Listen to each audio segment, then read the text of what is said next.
Je suis Joël Kabouya, je suis directeur général adjoint d'Ecobank RDC. Alors Ecobank RDC, c'est une banque qui est présente en RDC depuis 2008, mais qui existe dans 33 pays en Afrique depuis plus de 30 ans aujourd'hui. Et donc nous sommes présents aussi bien ici à Kinshasa que dans plusieurs provinces. On est présent dans 8 et on a des projets d'extension encore cette année parce que l'idée c'est de pouvoir être présent et pouvoir réduire la distance avec nos clients et les différents prospects.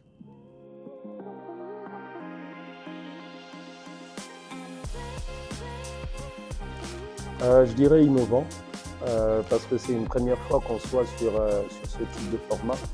On est plutôt sur un échange et pas une présentation unilatérale.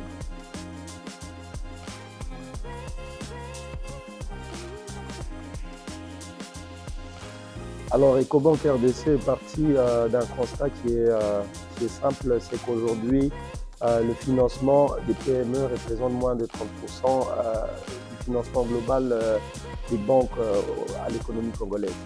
Donc, pour donner des chiffres rapidement, aujourd'hui, je pense qu'on est, à fin 2024, à peu près 20 milliards de dollars de taille de banque, avec plus de 8 milliards de financement à l'économie et dont à peine 20% sur les PME. Et donc nous, notre approche aujourd'hui, c'est de dire cette tranche marginalisée représente plus de 60% du tissu économique de notre pays.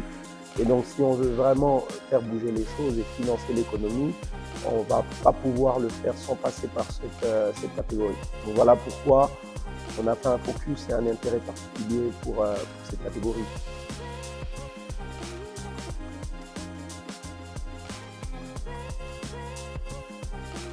Alors nous, on est venu parler avec eux essentiellement pour cette journée sur les défis et les enjeux qu'ils ont pour avoir accès au financement.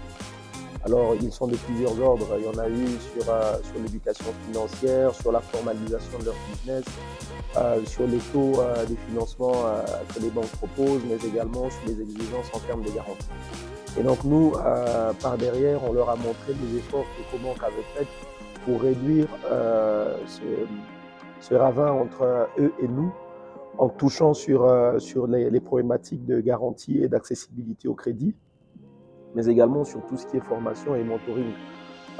Donc aujourd'hui, on leur a proposé un certain nombre de projets de financement et un certain nombre de produits qui sont en place qui leur permettent de pouvoir se financer sans avoir cette contrainte de garantie, tout au moins pas du tout à 100%. Mais également avec des tarifications et des produits qui suivent qui leur permettent de développer leur business et de pouvoir s'étendre. Et d'ailleurs, en parlant d'extension, ce qui est intéressant, c'est qu'on leur a montré comment ils pouvaient utiliser le levier présence physique d'Ecobank sur les 8 pays frontaliers qu'on a aujourd'hui sur les 9. Alors c'est quand j'ai fait comprendre au public et quand ils ont compris avec moi qu'on avait finalement eu un date un 14 février.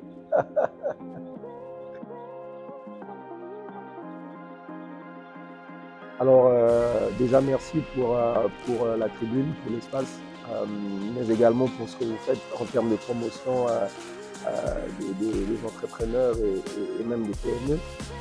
Moi, ce que je veux dire ici, c'est que continuez. Je pense que des efforts de Silikim, d'Ecobank et des autres acteurs, à la fin, vont produire un effort collectif qui va permettre de sortir les PME au fait de la situation dans laquelle ils sont aujourd'hui. Et si on arrive à faire bouger les PME aujourd'hui, on aura fait bouger 60 à 70% de l'économie congolaise. Alors j'espère qu'ils ils nous liront et nous suivront par les médias. Mais en plus de ça, ce que nous on a prévu, c'est de multiplier ce genre d'échanges et des sessions en fait, de rencontres où on parle défis, enjeux et comment on finance. Donc ils restent connectés, ils auront certainement des informations sur nos prochains rendez-vous.